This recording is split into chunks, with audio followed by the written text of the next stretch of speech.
Hallelujah. Masapinin tunini ko patman tamta imutay na laivin ide ngay ti ho thumthei dinga mi hizat pi patinin phat phadam nei pi vai pui khom zalwin hatsungnung pathin thangwa na sang pini pivin nabon savin online apong hojong Jisu Krista minin ka ngay lut naw chebei ka hin pivei Ivang wa pain adi dia amun ta tunini khuchan ya tang lo wa pang thei ho he ivang phat naw atha thain kamuchinin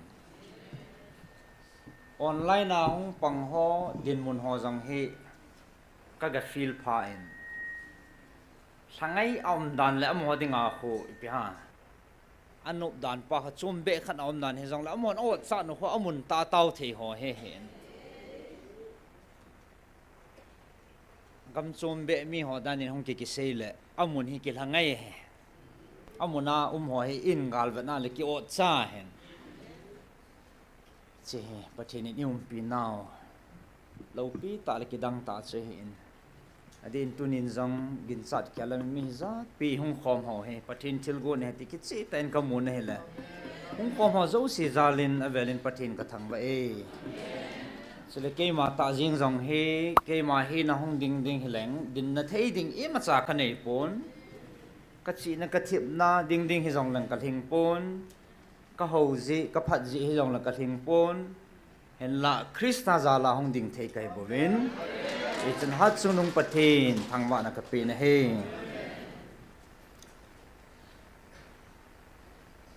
nisia tang lowa pathin thusa dongzuya panila wa itaw khom naw jang simding in ahung sau tim le ta en ni zagit le som segile ko mehinga dinga chu thilke dang ai ta en pathina ko na a hi lowa le so na mit ding ai ta tu hin al che che jingin agil che che jingin akung pha che che jingin si pathina ko ne ti phot chit na hi jin pa pathin thangwa nei pivin ei dan ha povin ei pi jingvin akitip na thon pui ti phot chit na he hi chan i hung chal nongo hin inam sungwa adin haubung sung khusung la thuno bo tam tam pi hong leng do in even na le bible 1 2 3 4 now my fifth tub. Yes, this is my fifth tub of HK Vitals collagen because it has isi pathin jong a phal he tin law he te ai chu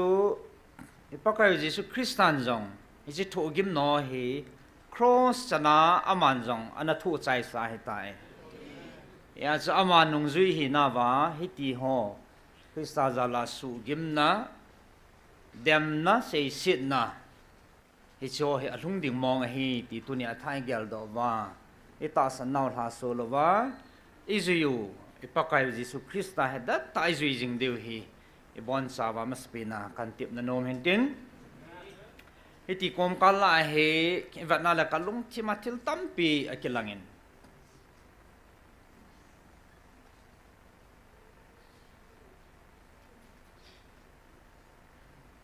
aji pipin si vatna le akoi ni ibon chawa he inam piu ingai luveti mu china hin iji jong ki pam the jingin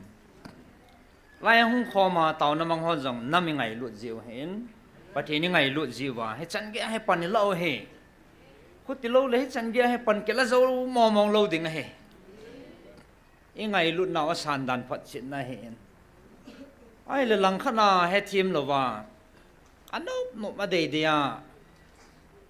thilo ai lo le mel si sia hong eo ho jong khoi ba na le nam ngai lu ma he ki devin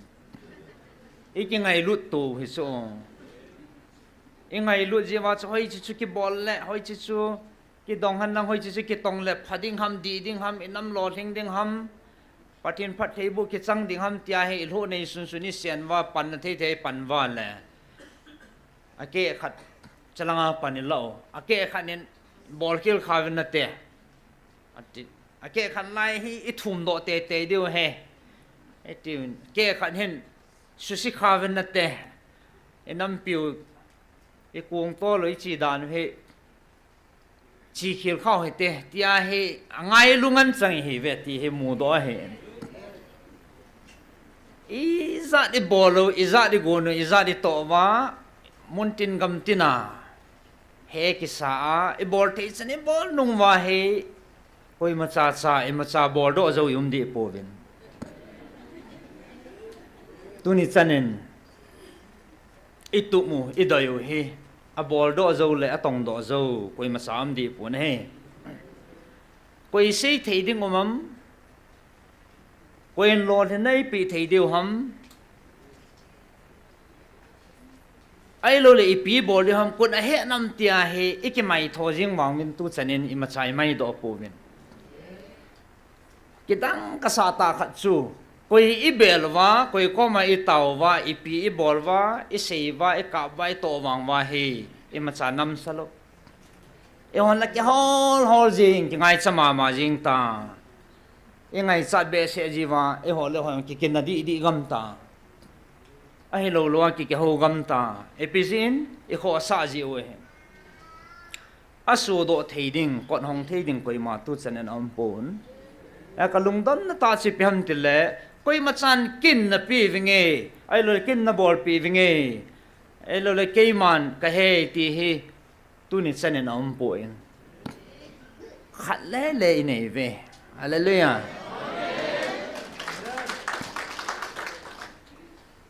cái man cái hanan cái man na mu ka tun ding a hin ti a sei pa he idon povin tuni chanen khat le le yom he cái man ka pi ding a hi cái man ka tun do din nei ve ti pa he isial mangovin ei ma chi na ei ma het na ei ma ki sun na gam tin nei hei ve nei le pha ni ti chan he aku ma sim ni ko hi zan hi in sumang tawin kot khat cha ki hong di po na he so pite ha to ni na thain gel phau he tin ei ka tu pi na ni wa ka se banga na chon wa le ke man ka tun ni nei ve ti pa he bel ta he lo ham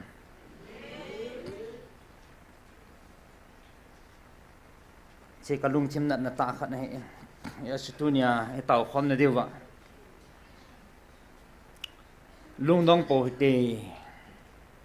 a he khat na nai e hon wang he po ve hen la ke man ka he ti khat na me ama he bel phot phonu tin ama ang sunga ki tulu no hitin inam piu hin ama se he zata lew han ama ko na bo lo the nai mu diu he ti hang san tai se do no mo he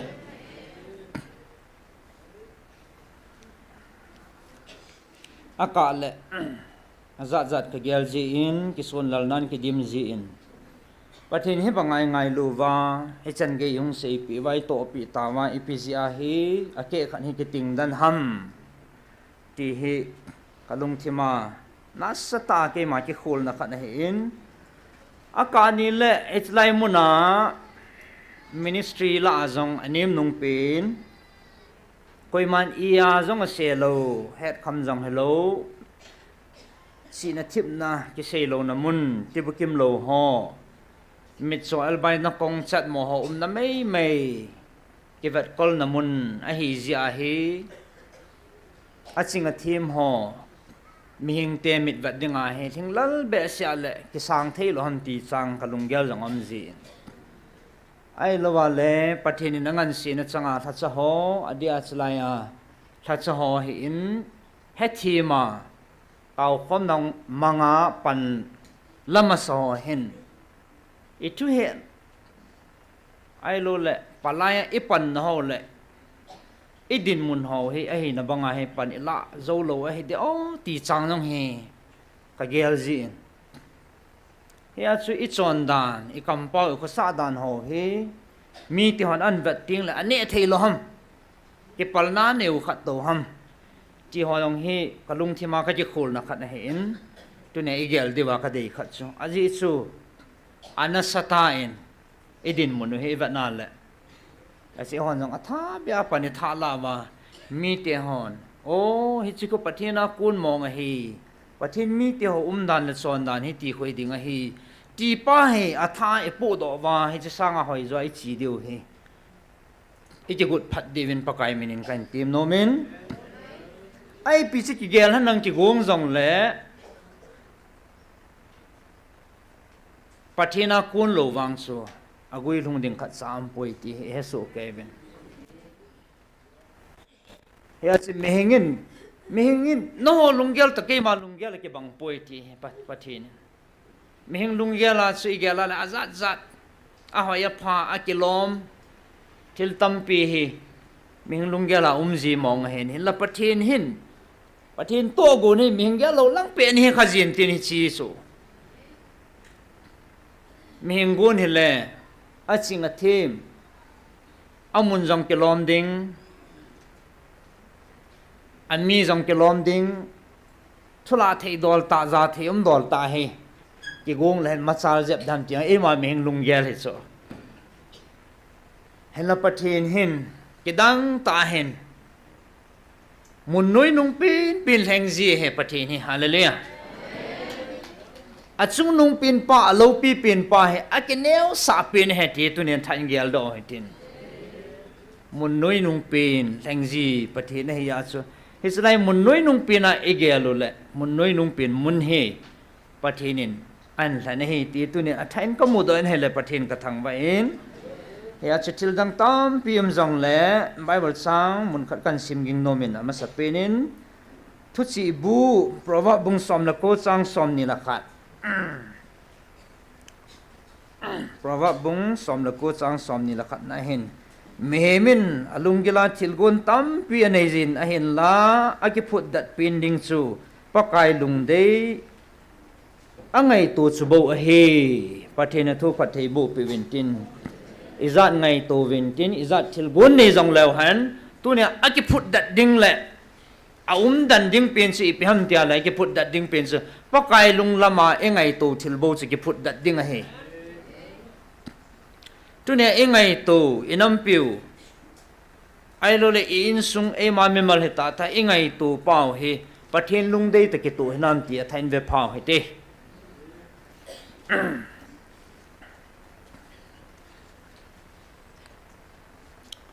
tau nai man khom na diwa tu ne kan dei sa ama sa pin si pian de le lunggil ta pathin hinga tu ne hong khom han tau khom na ne hi tin ama sapin hini piham nam sunga pathin thua kinil bo tamna inei na te ho he amel sitain ei pawa eki ho sit na ho le ki dem to na ho jong i sit tawen mi paw ho mang sa ge ge hin ki dem to na le kinil kal na nei tawen thil dang jong ki lo pathin thua hen ichi mi te vet ding le adi dia pathinin an vet ding a hi iti lainat de tam iti kilop mo tam pathin ho cha te ki ja pathin thua he banga mel si ta tai ki ho wa kampau phalo pin ho jang iza wa ikinil kal ho he mel si le ta ne so pite ho hi chi kilomi sau he nam pathin ho cha te dinga isin hi chi pu na nam le jingen satan ki pa ding he satan ki pa di dan acha te ho pathin cha te ho athua ikinil kalwa ikibung khanwa he bangsi su satan ke pa wal ding he satan mun i ot lin wal ve satan na sata panan la thei ding he ya ji satan mun ot pu hite hitabang kinil bo tam no he pathin hinga taw na ne hutin iki het thim to wa lung khat le keng khat ai din the ne divin tunin lunggel ta i tau na masat pin di wa item akan ko he chital han chun bible sang mun kan sim ging nom ke nen galatia bunga lang sa na ve hatin galatia bunga sang som lagu ma konin som ni lagu chan he tunin athain kan sim ging no me atu pi chu tagaw ga le ta sana to phabe atin patin cha te hi na wa hen lampi ni he ema sangwa he hoi joy ke than deu ham hoi lai din munasi din hom tunin ke ve phao he tin Bible konin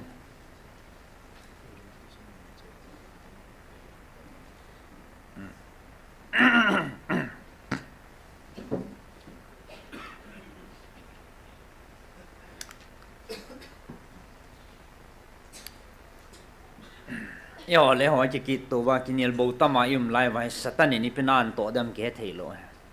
ki cha nom ta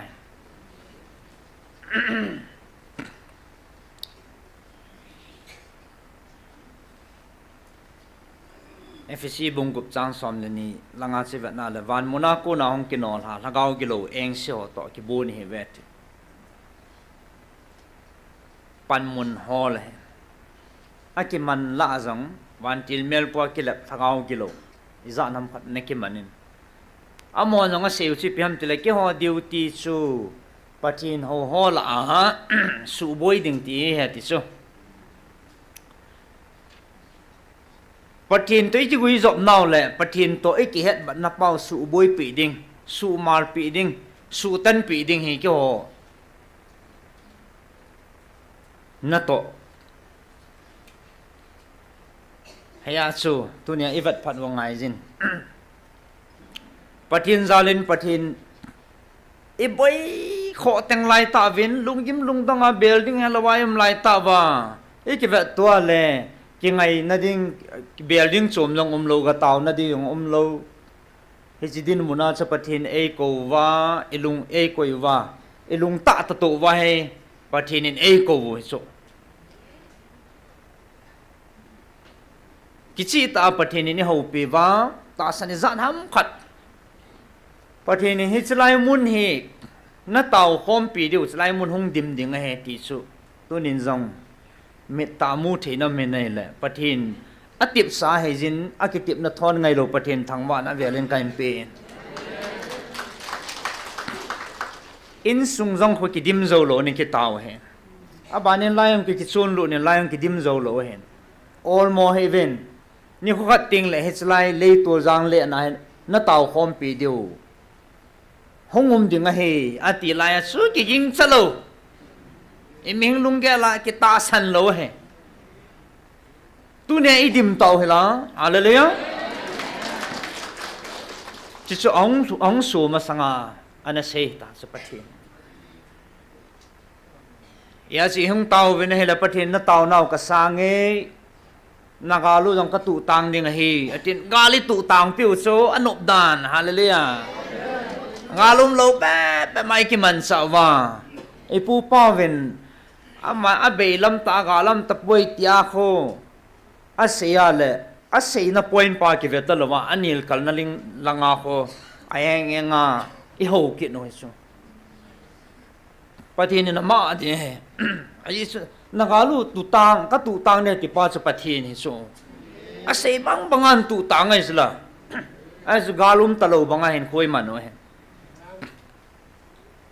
chai wang ki chai nai lo he ti hi ama sanong ken khat ve kan sei ki chai lo a ki tu tang hi as galum lo banga tu nang lungmong se lai to hela agal kho tangam lai ta si tia lungmonga ki to lo pia ahong masanu pi zanam kano chana he ding he ki chabe ase agi dan langom so lungmong ki taw thei lo chme tu ne lungmong se la e to sawa e taw sawa ama wa chai the mu he man tam he so ding le so zo hei mong lo he as galai tu tang pi ta ven he le hi chan ge hi I hung gal kai ven even na le I chan ge ki khel nei nei vam even na le atam zo he angai ngai din muni nung thun ki nu ta so he achu thal leging talo ino mi ni ngai o mo kinil bo tam na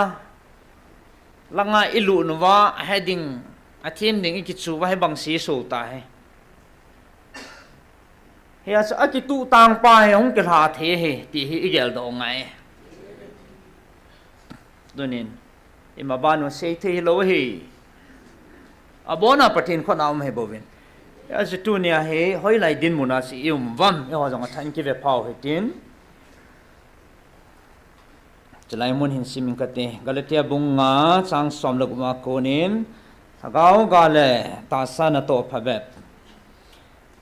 ke ma wangin thagau vin sonun kati hi chuti le ta sa phelam lung tup chu subul hit loading nei ve izine miti le ta sa phelam lung tup chu thagau do na hen thagau lung tup ta sa phelam do na he chutia sunang hon nalunggut bangu chu na bol lo na dingwa hite ni su kidowa a hil hone a hin nang ho kidut kipa cham lungmun thohat mi happy phat ta san ta hi lungning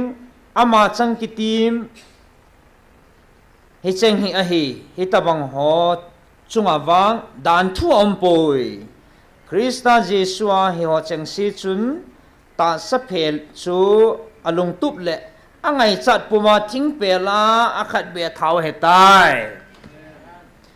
e hon thagaw wa hinga e hiu le thagaw vin chon hi te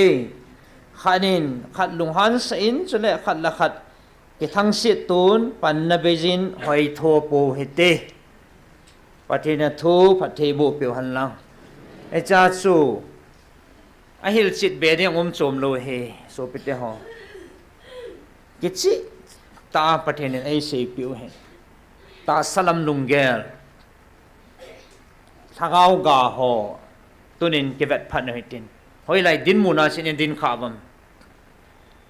kina kinil kimit thip kibung khan kilang khan e bol pau he ki sa nom ta he satan ki pa na he ti tunen than gel do he te ya chu lung nin ding khat la khat ki happy to a ngai lut na nei ta i diu pa he pathinin a cha te thagawa apui cha te ho in ding dano ei dei sa pau chlai ei ho pi naw le tu chunga atup thu pi pen jong chi hi chi hi so asi khat saum lo he ya chutunia evana le patin thu a ekinil kal no he pau dang ho ki sani za ho he za chanum ta ta leng do tan lai mona ka sei nom po in mun chum chomang loi la pai ki nein mi alung dong jong da lo he tan to he na a chi cho a ko na he patin mai evet phatwa jo he nam sunga adai tha nam sunga patin cha te hi na zo he mi te on amu ding pa he taw na nei diu ti se dei sa na za la kan se hin tin ani na hin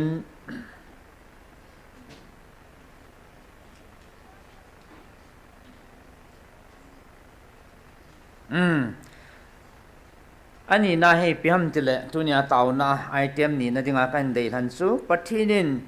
inam piu hi kisim phading le phat thei bu a inam piu hi tun do dinga pathini ei ko naw hen tu chung he hi chi pathin ko na pa pathin phat thei bu i chanwa inamu ke tun do ding pa he pathinin ei ko naw le ato gun pa he amachal jinga in het thi muwa pathina ko na phat thei chanwa inamu ke tun do na ding in tun atha ben taw ke no hite hiya si ivana le a point he kin ilungdon ke wang wa atam poi ka tisu tunia nam mi ten pathinin idei sau le ko na a point a pi pin he tam lo he boina dingum lo he hi chi chu izui wa le phat thei ka bu di nei ve ti so pathin ki tip na he na nam piu ka tun ding he kei man ka tun lo le ki tung lo ding he ti bo chu ki tung hi ve ta pathin tun lo wa le kin ka tun lo le ki tung lo ding he ati sula ya si inamu ki tun na dinga si ipa sei pi bom tu nia he ve phao he tin tàu na pan la thau tin tàu na thut no tin a pi na pathinin atup la adei pe na khosa pen chi pi ham tile inamu thagau mang thai ding pa bo chu ilagau oi su pathin ei pin he tunin hilai hung khom ho jong ilagau din munu kivat phat no hetin pathin zalin lagau mang khosa na zalin chalai muna jong ibol thei dan dani zo kham win free counseling hi in chi pivin zani jong kitup ta le na tau pi nau zalin lo thing selin counseling ho ki chai thin la pa pathin ka thang bai atamal ho ma ki boy pun pin tha ding ngai cha hung tapo chu mi khat he jong le pate ke cha zo chana ki boy pi ding he tu chanin pathin in tang lovin lagau hu hina chang no mo an sol jingin ki man sa na no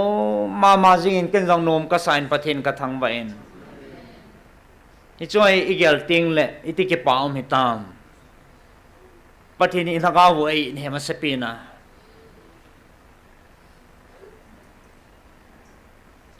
inam pumpiu hi abon hi jong la ake ai lo la ake khat sanga tam zo be hi iza nam khat person be hi aping tha heleu han inam piu hi dam ta veta inam hi su dam ma sading ilagaw dam ting le ta sa pathin ho sa pathina anei pa sa he so ama be sa pathina bona pathina hin ichi chan thina di wal sa pathini ilagaw he adam ma sading ade he thagau dam lo pumpuma tua itup idoi ho ngai cha no pathini in pitaw le ta sa la lagawa man thaina inei di hi pathinin amu ma sa ni chong ya si lagaw hi kisudam ma sa han nang hele ti hi pathin ade ama sa pe na pathina tum hi khat sa ki dal ham lo wa pin tha nai nei wa thagau dam nai nei wa iki ngai lu no wa chuting le lei lam phat thein la mar som na pai ki pile ti pathinin i to gun piu ki chi ta ki mo he jong he so ke yo hen e jun tunin inam sung hi velau han thagau din mun i chani pha ta wam pathin lung lei di nam tune ingai cha no pathinin in pingam na di vam ti pai i ho zo e ki khulu ngai ka sai elai zong ito ibol ho hi pathin thu te ki to anam ngai lu na za lai ho pan ki la he ti jong he athain ka sei do no men ni sin tang lovin taw na ngai cha jong hongin evangelist nu to ka taw na ho na khon atam zo khu counseling tawanga ka lu no he chang chu nam dam na ding ma mai so now sen cha khoi lo hung ki pu hoyong su pathin hinga ki taw pi a ki la na hen next generation bi a he inamu na sata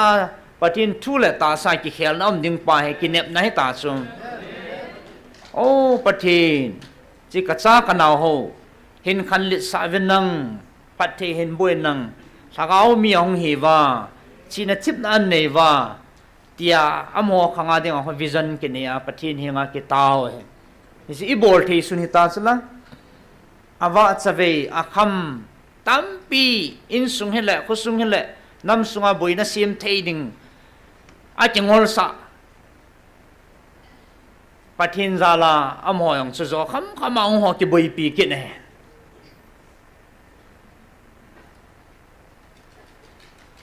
counseling Saturdays in Bolovin ichezong athang pia zakhat zani abul ti line zanga zali jasagi changjong ni ki khom jin tu chan he tang lo ni ki chi pin hi chu a ko na ta sa lagawa hin ko ki khel na pin tha na nei ho a ko na jang he inamu ong ki khel ding la adam ding he kinep na khat na he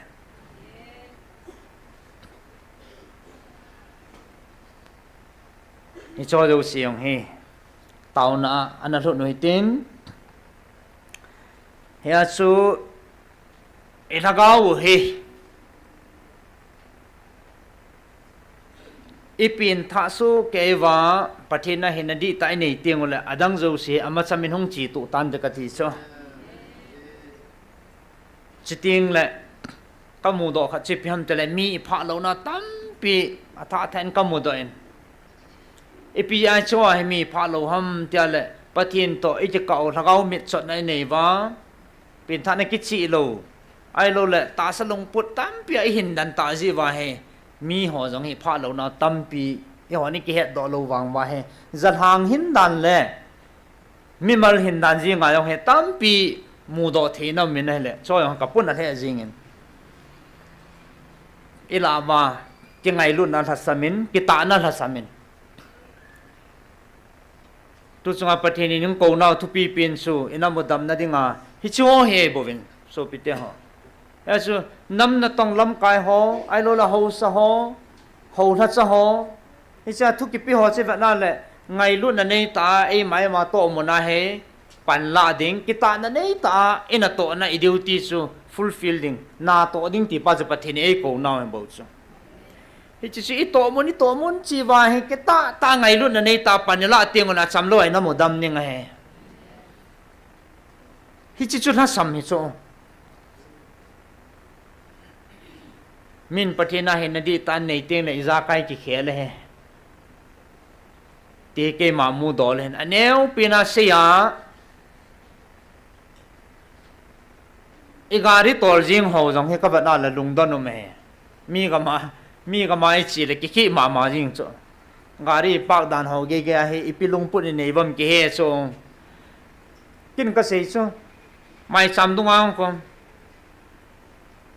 pathin jing pathin he ping tha cha te hin dan si za kai ki khel ding le trin sung ji ngai ki khel de he ka tis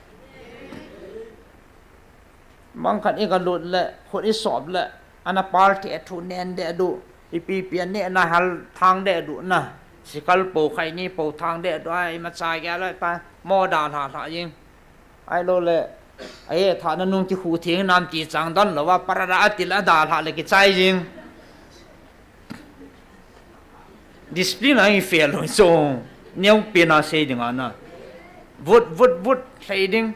lampi no pha da mia ding no sa na ka hidam ti lunggel neu chang ke nei lo a ki han lut the pa ga ri nga the po le lampi abang bang an viral sau dong chula ari neu khan su lam lin lai lang pe anga us mia ding no sa khat ka hi di ham mi phun di ham mi bui hoi khat ka ki so di ham mia ding ti gel na mo ai ma ki gel nam ta lo chu pan te ti na se ga ri ang che ki kha ma ki da ha ko a chi so chi to chun phun de so phat the bu hi ve ta koi dong ya lai ta ga ri ta nga ha ano no to ba lai ta ti te di so na angol thim ham ai lo le in jong ki sei ji he yung ki no phat le khat jong chu atolong chu lampi lai lang ana pha di cha na ki nga ki chi pel mo ke cho ai se cha ki cho han nang ki khen pa han nang ki dal ha thu la ka ti cho zalhang hindan Christian hindan chon dan pa ipu do thei ta lo chla ya chu ai na ding chat nin chi koyu tin ai ding chat kon bol so ke le han i ma cha no pha be hel di so ano ma nom ding pa he e ki bol do thei ta lo wo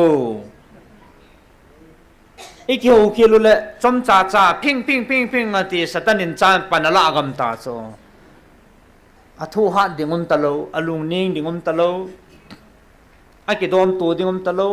ki ngai lut na tha sam ta so si nam su na nai tan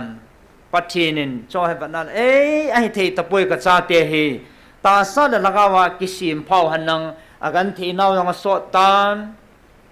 min gam la go nei gam ta amo tu chana mi hi zat pi ke ma e ho wa taw wa e wa che gam la go ho nang pi thei ta la ham a khotia le anei thi na wam ti pathin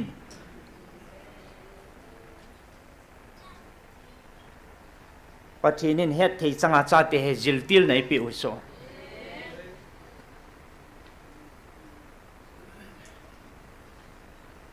hi aske ma thieng ka hin atia athieng pi chu abu ni su ko ta ve ati chu hi chu pu na num chana isei sei wa isei bu do gu gam we ta hi chi hi iwang phat na diu zo siu i chan lo theo hin ya chu mi ti hon in vat tiang la hi chi nam mi te he o rom chai wang win apatin het danu akita danu akingai lut danu athuta danu hi iwang phat danu hi kin ka sei ji su ipui pa te ho igela le ka khul ji so ki ta na nei pau he na sta le custom hoi ta mi na nei lo tam pi jong i nei ho so ti to hi tu khanga hi eman sa gut ga moi tam ka lung dong hen khan kho nun kho jong be ta lo pathin thu ti ta lo ma choi va na le phat the nei ngai chan ho ta hen hong ke tu de nam ti pa he to nya inam udam na dinga taw na inei na di wa he kan dei sa hen tin pathinin idei sa wang chu ka cha te he mi ho to ki hi na neu la ti so ipelam panga asilam pang lo aphalam panga to he I ho pi hi pathinin I akolo na lang langai theu mi te to ki hi na na sata wang ineu so ipelam panga asilam panga he na satai ki utas oh hon la ki het do lo na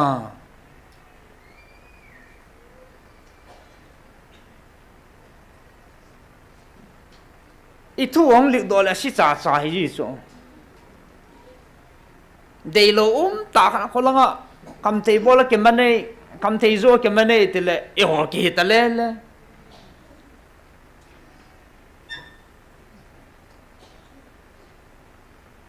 ni pi noi la pi noi ti dio ham opan ta he gam la le tu chai wa opan ta he pathinin adei lo thil jong opan ta bol ngam te he ta so iza nong wa yong ki bol te itio zo si pi va na le po na na min hi a tu ni chan ge ya tang lo wa pathin to ti gui zop na ki ngai na tiêu tin sangai na ineu ta so he si inei thei ji wa chu tu ni ni kho jong he I bon cha wa dinga he ni kho ama sapin ta bangai la ki no ni kho hi za ni ki man wang wa he kon da bo ho yong chim lo wa chai la so jong chim lo ki nga yi nga ke I chan sai le ti he tam pium ken na lai so ani khoi sim la la aza he ta lawa pang keng kenga ki tu da cha kya tu ni chan ge ya pan hung la hon tu nin chi pathi ni nga taw khom na nei le han aga ding he ti ka ki nep na he azo khale hoyong amin mei he khaw tin tua wang he ke ma mu do la ka ki pa na ta chi pi ham ti le pathi ni kal han chil ding ati banga he ki chil cha ma khan mu chula ki chi teng jing na a ho ti lo chu he chan ge hin panala ding ke ong ka ta san ta lo chu thang hi za ti kam nunga thopal he za ti gat nunga e choi hin kal ha a hin tum wang te ya hung te ho chu a ki chi ti ne ai wanga zo kan sei ma banga he ti ho zo si ong he igel ke lo deu ha dai na le tha si na inei kha wa le I ke ngai si deu he ka sei banga pathinin he ta bang thu gim na ama zala ama thu zala thu gim no he pathinin a phal le bo chu ama nong ana thu ya cha ama nong zui hi ji wa chi chu thu dinga he o jong a ki man sai mo ngai he e ki gel tha de cho si chi pi ja so ha mi tia le ama lama I ha che na de wa thil so zo so pathinin man sai in piu bo chu hallelujah cho om lo ting le I pi ti diu number 1 ki hi sa na cái hình tai cái hệ sa na cái bồ thì sa na không lụt tới ta cái tai tiền là khát na trai nếu khát ấy mò hi na in dịch đó gột phật là phát hiện dịch là về à miền tiền đó giờ ấy nói mà này po vậy anti sa gì hết chứ chứ phật là chân ipo lam zia mo he ong ki mal ngem zia asunga thaka wa mu chi neu cha dum pa ko all la hong wa ya hong wa do ji Jesus Christa to mu chi Christa ko na e ji gui zop na pa ata pa che cha ko ti le le ho jang he hoi langa e iti nom diu ta cho ni ko he zat ki ta ta ne he na wam cho kai ve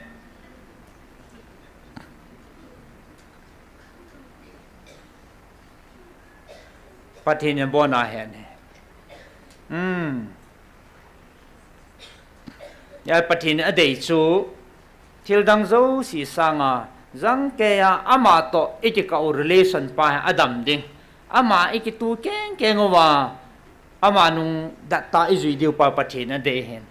ya chỉ cho dấu si thilung số ya chú tu nia hay chân gây thun dấu bộ cho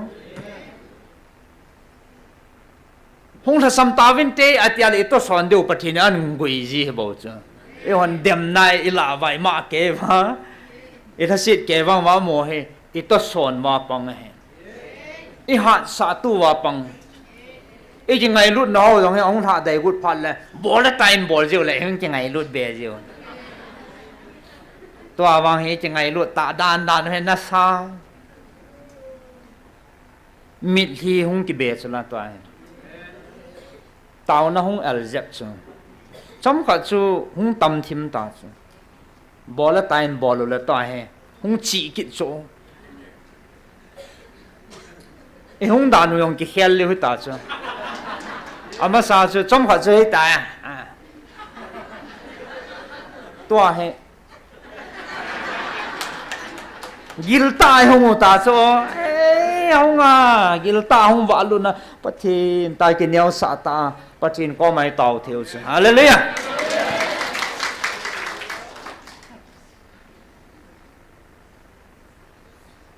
yo dinga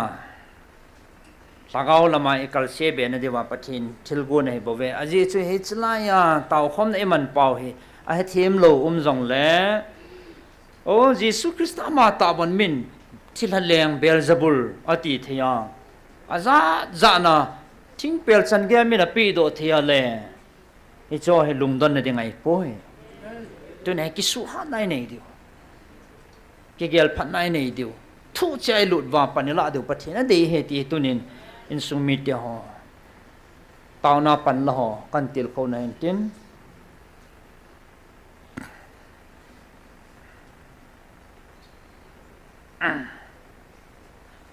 ya se pathin hin kitip na nei ji pathin hi ami te koma thupi a nei ji a kitip na nei ji a thupi zuya thupi nin ho phat the bu ji kitip na nei pathi na hi zon bung thum chang som lagu machun koi hele ama ta san chan chu atia ta san dinga thua pi a ta san ho chu iti di ham ipi chang di ham tia le mang tha lo ding ha tis tun so na hing ding he ati ki chu thupi anei ji chu pathin he fc bungup chang kha chang ni chang thum cha te ho pakaya nanu na pa thon nungun ati ho thupi api chu kitip na nei chu ipi ham kitip na chu phat the na chan ding he ti chu leisi na na hin kum pu so ding a he pathin hin kitip na nei ji thupi na ne anit ho phat the bo ji he hallelujah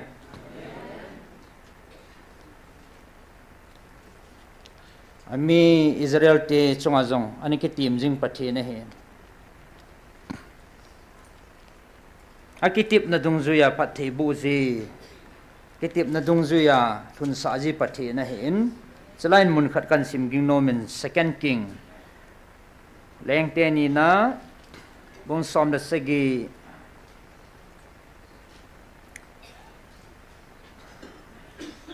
chang som thum lagi na jong hi vat na le psm nang ho to ka kitip na he chi kitip na chu na su mil thelo hel ding wa he ipiam itia le nang hon pathin lim sim thu achum chum na ho lo hel deu pakai na pathinu ama se bo na ho deu he chuti le aman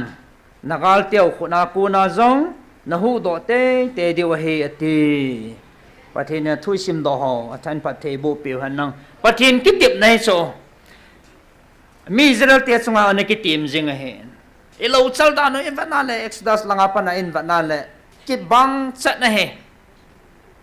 yo hi kho zo di ham ka ti ji chu ai wanga ngai lut khang thagau pha lagau khang ai ja cha pathinin am ho banga he ichung wa he thei sanga go na hlun sa lo thui so ilo chal da no wa he ki kho zon te ka ti ta cha to he he chu ana ki tip bang banga he tu chunga jong he e ho nam chunga ho pathin ki tim hi so thu pi e nei ho chu nam na tong ho jong ki khol pha ve nang thu ta in ngai lut na nei na nam kong to lo ve na ti che thu pi ane hi chu khanin dingu ve na ti chu ka ho la chon jong degree title ho le min than ding ho le chil chum na boi piu chu hi chi chu ke la cha di ta he pon ke la cha di ta se tamam te ke neo sa la gau mang kho sa ding athis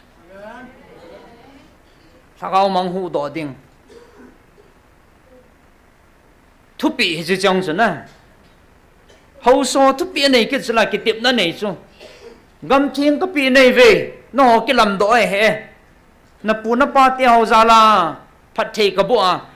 na mel ma tiao sanga lin zo ka to pha sa nai ve ti se di chat ta gau tinga kan op khum he ti se di chat khang hi ti chan yong chen vai hi ti lom ma boi nai to lo piu ai na tunin gam thing ka pi hon na subu gam ta ve sum la pai na de jeven na khut cha ga ho dong ai na bang ten na gau na ngai lu tha pu ve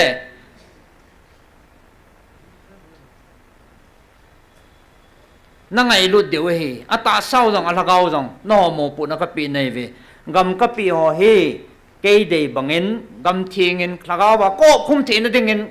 gam hi ki su thing ve nang gam sung su thing ve nang no ho dong ta sa la ki su thing wa ki sim pha ven ta thu pi e nei u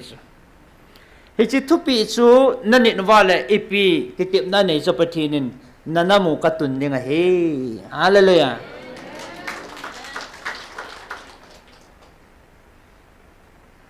ichi pathin ithu piu le kitip na pa he isu ublit zo the na devin tunin taw na ne hotin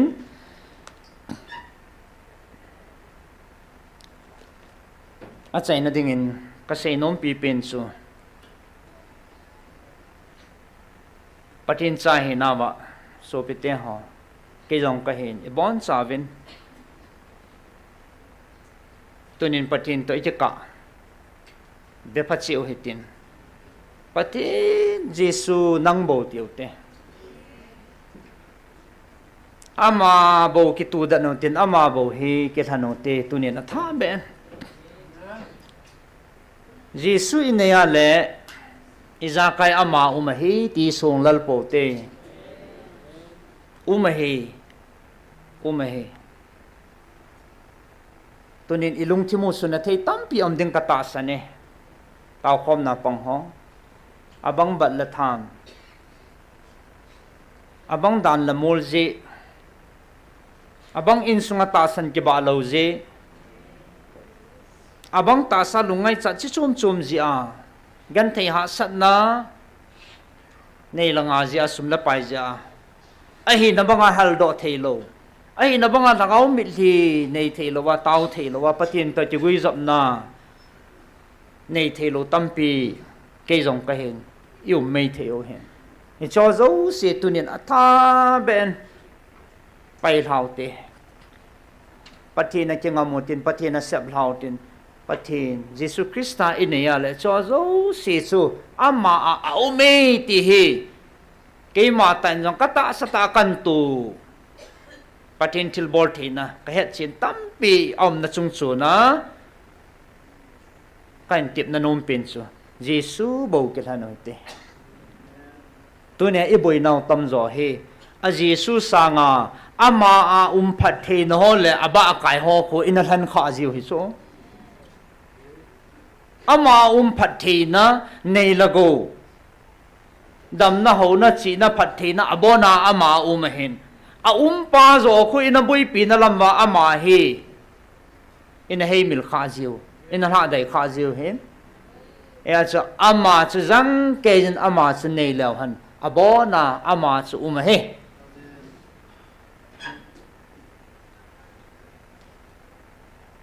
alungi tua le ibat zonga sa he pathenin hallelujah ke ibat zonga i sa pi sei lang sau de ja kan sei lo ne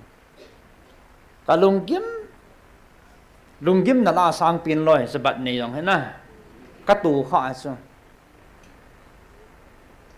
sapang cha kai wanga te kem liwa chon cho kan thu he so pathina ka ki pum nga ma la pathina e sa pi chume hallelujah kidang mo ita san naw na thung zo ji hi a he so pi te ha kidam nom be se a adam na ding pa bo se i bui pia la ji su cho anu kha ana pang kha ji ama san pan sau te ki song lal ta in whole body check up ka ge bol hanen ming hina akum anha ni ko he zat apha na changa kinata lo ki muta lo chu ke chu katha nom lo chu ai chu ina na result ho hang ki he na lung thim nom mo tam ning chi ki ha sam ben ta ka chi ilung ne mintin ep batin hin ko nei pan umin hingen ti chan chan chu ama thu thu chu me ti lang zo ko ka ki chat thim ya chu ming hina ka ti azole e organ zo si ong he ka ti gel dana su ipp gui ham ho ong he tan gam tan ta ka duk chat chut na chat chun tin fail gam tan ta ka ti so commission ka body pan ho chu ka ki suan lo ta chu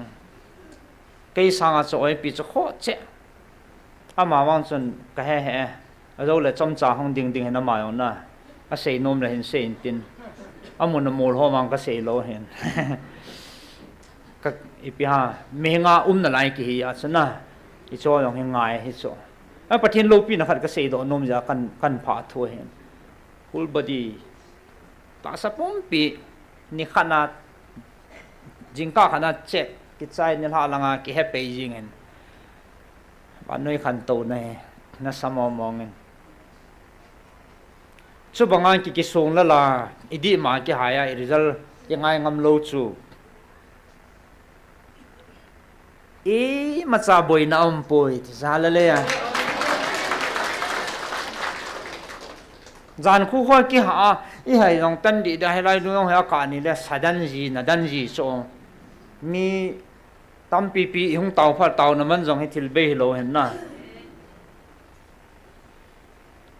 a kilom loma inum no mi sia e pi le pi ha da ham pathina sanate te dinga ilung thim pum pi ta sa pum pi ki pi do a tau na ke ne ko dei lo he mi za nam pan yung tau zo ho ki go he bo chu so pite isung lang na sadan ji ta chu ai so chu ken man the ta pun te ka thi so abon sa ke invert pi vinten le normal hallelujah e ma te poi ti oi pia kan sei kan mo sei do dam ka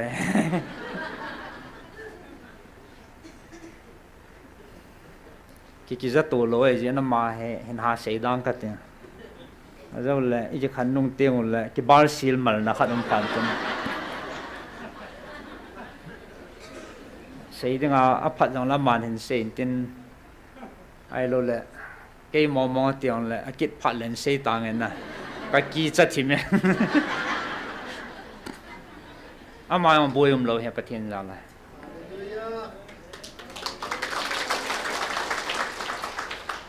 pathin in ei piu he het thei changa ki feel ki lang hen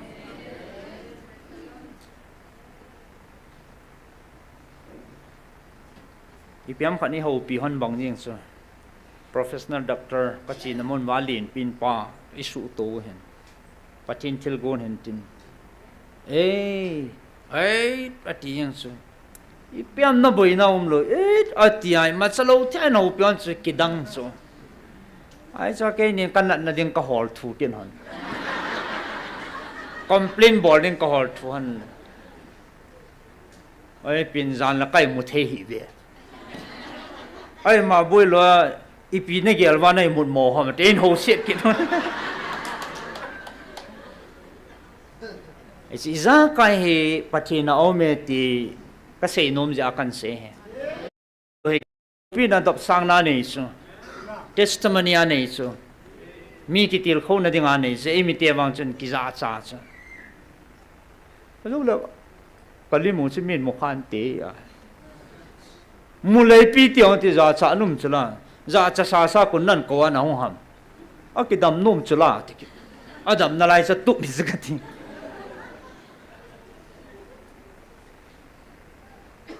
ya zga sei nom chu Jesu bo ke thano te tunin kaso pite ho ama aba kai ho phat thei na iza kai ho zo sia hin iki saboi dan jivin ama hol mo jive ama ina la sam khajivin athil chum ama phat thei no ina boi pi khajive e chun thil dang zo si sang en tunin Jesu ke than taw hete ama na nei teng le adang zo si sa he ti tunia a chaina ka seinom hin tin henge he chan chu ke ma phan hong hen tin ming hi na se kil se walam kha le pathin minin ngai dam ho tin pathin in e ngai dam ven tin taw khom nai nei na dewa item to thwa ki til khon na dinga kan se ho chu anagel u heten zo tin la taw nai nei de ven tin pathin in a bon chan pathin na bo han lang hi chitan hon chun ai pu mang chain kala dei than tunia kalung gel ka tapik to ka dei than khan au men na he chi pathin wa chaila khan in sa pe ventin kizil man lo azawa chu kalung thima chen be sia kan sei le musician ho tom ke ho to ven